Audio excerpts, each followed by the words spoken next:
Hey guys, in this video, I show you how you can buy eSIM in Thailand. So make sure to watch this video till the end and let's get started. Buying an eSIM in Thailand involves the following steps. Step 1. Check your phone's compatibility. Ensure your smartphone is compatible with eSIM.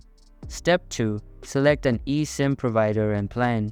There are numerous eSIM providers for traveling to Thailand, with prices ranging from $4 to $99. Providers like Airlo, Alosim, Holofly, Nomad, and SIM options offer data plans ranging from 1 GB to unlimited to be used locally in Asia or globally.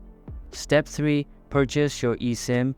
Choose the plan that suits you best and buy your eSIM card from the online store. Step 4. Obtain the eSIM activation code. After purchasing, you will receive an activation code or QR code. Lastly, Step 5. Activate your eSIM. Go to your phone settings and scan the QR code or enter the identifier. And that's how you can buy eSIM in Thailand. Hope you like the video. Thanks.